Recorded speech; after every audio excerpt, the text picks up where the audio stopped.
Chers amis co-créateurs, je me réjouis au plus haut point aujourd'hui, vous avez été nombreux à m'envoyer des questions pour Laïna.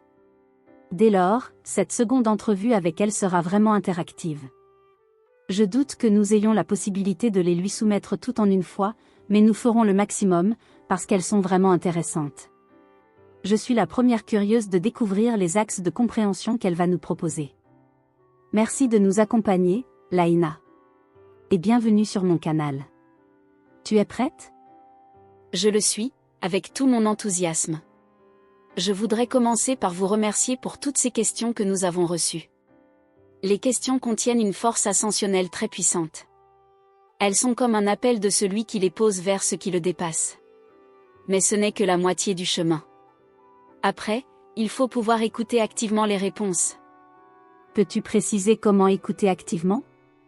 Il ne s'agit pas de recevoir des réponses et de s'arrêter au fait qu'on les accepte ou qu'on les rejette. Il ne s'agit pas de les croire ou de ne pas les croire. Si vous voulez avancer, cherchez toujours depuis quel lieu elles vous sont peut-être envoyées. Cherchez à discerner par vous-même ce qui résonne avec votre expérience, ou active votre mémoire profonde. Nous allons vivre une rencontre, n'est-ce pas Foelia? Allons-nous nous rencontrer si, lorsque nous nous écoutons, nous cherchons déjà à émettre un avis sur nos échanges? Écouter vraiment, c'est s'intéresser profondément, avec curiosité et amour, à ce qu'apporte celui qui s'adresse à vous. C'est ainsi que je vais tenter, avec mes talents mais aussi mes imperfections, de sentir depuis quel lieu de votre être vous posez vos questions. Et c'est ainsi que je ne peux que vous inviter à recevoir mon sourire, que Foelia traduira en mots. Si je pouvais vous répondre directement, sans passer par les mots, mais directement intimement, sans filtre, croyez bien que je le ferais. Mais tout notre challenge en ces heures est d'ouvrir un canal entre les plans. Tout est donc à construire. Je suis donc très heureuse de participer à cette co-construction avec vous. Allons-y Foelia. Ok. Nous avons une première question de A. La voici.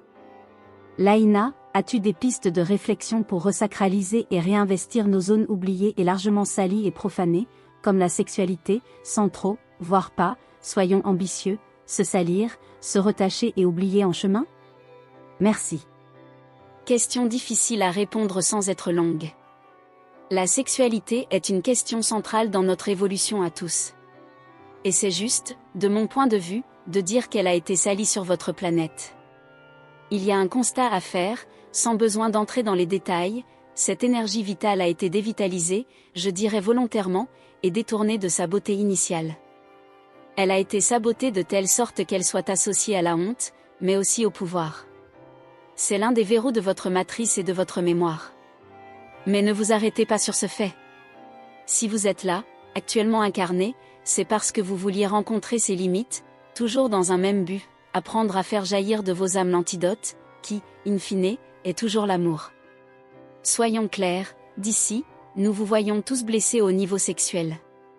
Aucun de vous n'est parfaitement en harmonie avec cette question, du moins sans avoir fait un travail très conscient dans ce sens. De mon côté, sur le plan où je vis, c'est une question qui me passionne.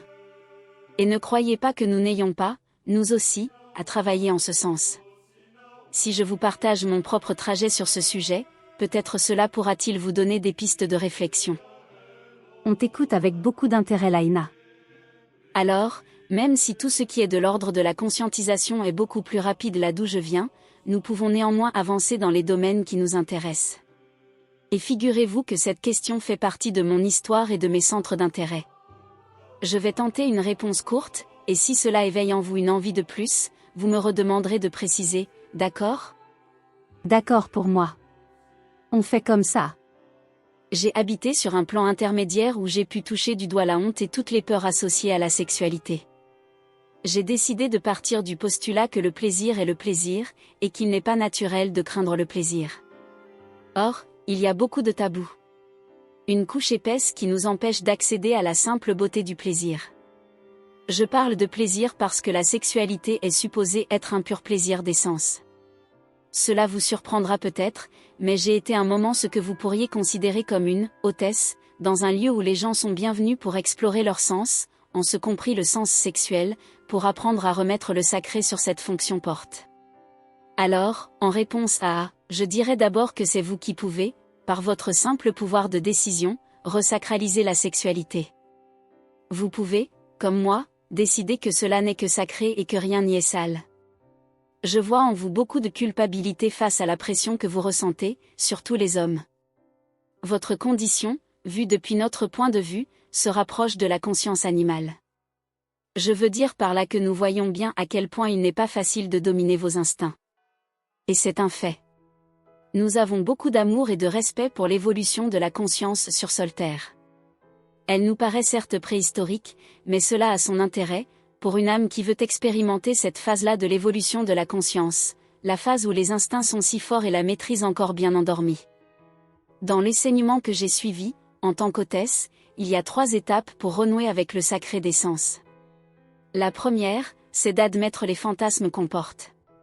Qu'on le veuille ou non, certains d'entre nous sont reliés à des égrégores instinctifs très forts, et le mental tente de traduire ces impulsions fortes par des fantasmes. Sur le plan personnel, j'ai compris, du moins jusqu'à ce jour, que ces réservoirs instinctifs doivent être exprimés, c'est-à-dire vécus, jusqu'au bout. Il y aurait tout un chemin initiatique à remettre en route sur votre planète, afin de vider ces réservoirs de fantasmes en leur donnant la possibilité d'être vécus. Mais ils doivent être vécus de manière respectueuse. C'était mon rôle en tant qu'hôtesse et disciple de cet enseignement, permettre à d'autres d'explorer et d'exprimer ces charges instinctives. Je n'en dirai pas plus pour l'instant, sans quoi je serais trop longue. Je peux en tout cas vous dire que la seconde étape est d'apprendre à revenir dans le présent des sens, et cela va de pair avec la conscientisation de nos réseaux subtils, nos réseaux nerveux. C'est une invitation consciente de notre âme à s'incarner davantage dans toutes les ramifications de nos corps physiques. Et la dernière étape, on ne peut réellement en parler, parce qu'elle est ce qu'on nomme un mystère. C'est une initiation qu'on ne peut envisager que lorsque le chemin nécessaire a été parcouru. Et tu as parcouru ce chemin ? Sans être une experte très avancée, oui, j'ai pu vivre cette initiation. Je ne sais pas si c'est l'heure d'en dire plus.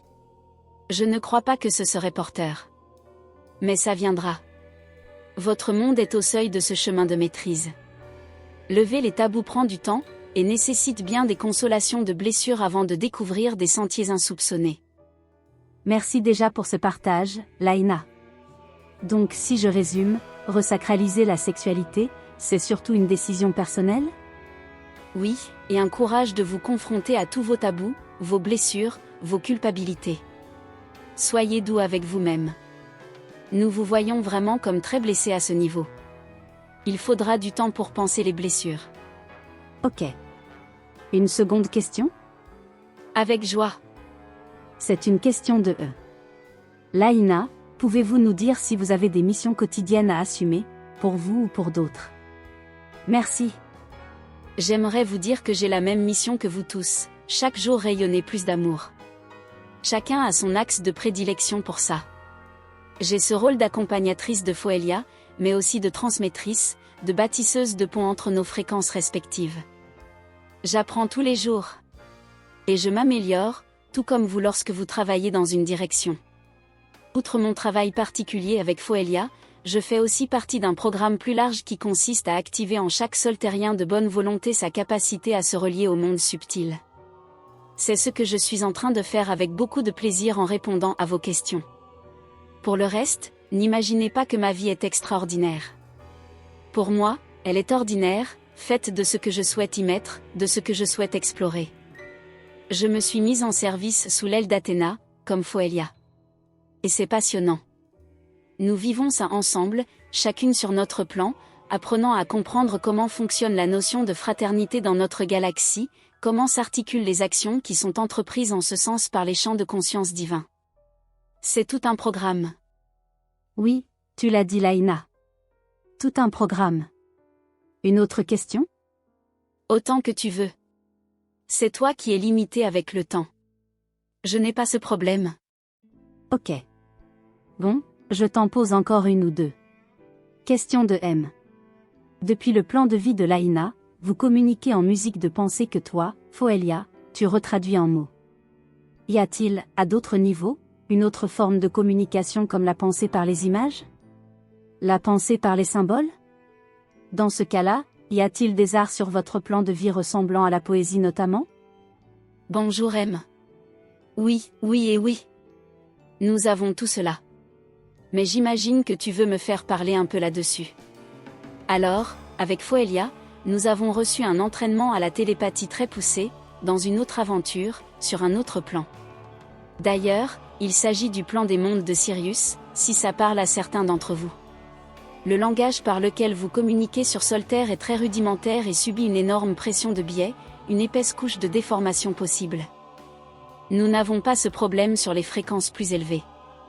C'est tout le challenge ici, décrypter et codifier ces couches, activer le discernement, la voix du cœur, pour que la connexion entre nous se fluidifie. Pour vous décrire ça le mieux possible, nous avons souvent évoqué les WAM. C'est ainsi que nous appelons des bulles de pensée que nous envoyons vers notre destinataire. C'est comme ça que je communique avec Foelia. Et cela contient tout ce que tu évoques, M, et plus encore. Le WAM contient des images, des sensations, des symboles, des sons, des ambiances. Et il vient, en une fois. Enfin, normalement. Ici, j'ai appris à créer des WAM, plus petits, pour les envoyer à Foelia, sans quoi elle ne s'en sort pas. Je pourrais lui envoyer cette réponse d'un seul coup, mais c'est plus difficile pour elle. J'ai appris à gérer des séquences, à construire mes réponses, afin qu'elles vous parviennent de manière compréhensible. Ah bon? Tu segmentes tes WAM? C'est la première fois que tu me dis ça. Tu ne m'as jamais questionné là-dessus. Tu peux remercier M. Comme quoi on en apprend tous les jours. Mais je dois dire aussi que Foelia s'est améliorée sans cesse, parce que nous travaillons comme ça depuis plus de 20 de vos années. Et pour terminer, je pourrais répondre que la poésie est l'art de charger les mots d'un maximum de texture et d'ambiance, qui d'ordinaire sont, tout en un, dans un WAM. Le langage s'affine à l'infini, et nous avons, en télépathie, une poésie de WAM. Des WAM de plus en plus fins, subtils, intenses et chargés de 1000 couleurs. Et cette finesse, pour ne pas s'égarer en chemin, doit toujours être partagée autant par l'auteur que par le récepteur. Ce qui est d'ailleurs le cas de votre poésie soltérienne.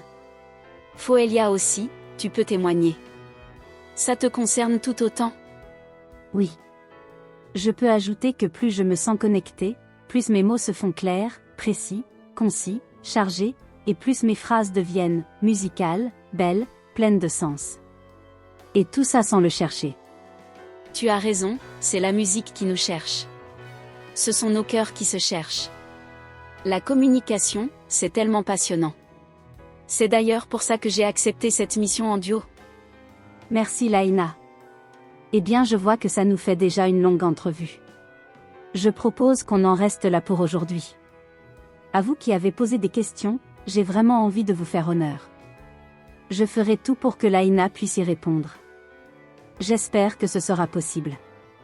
Je vous souhaite à tous une magnifique journée soltérienne, chers co-créateurs, en attendant la joie de vous retrouver la semaine prochaine. Ah oui, c'est très terre à terre, comme vous dites, mais pour que ces mots soient partagés le plus largement possible, c'est super si vous vous abonnez à ma chaîne, si vous partagez sur vos propres réseaux. Merci si vous le faites. Laïna, un mot de la fin? Ceci n'est pas une fin. C'est le début d'une amitié qui se renoue entre les plans de l'enthousiasme et la densité soltérienne. Et je vous félicite d'y participer. Je vous envoie mon plus beau sourire.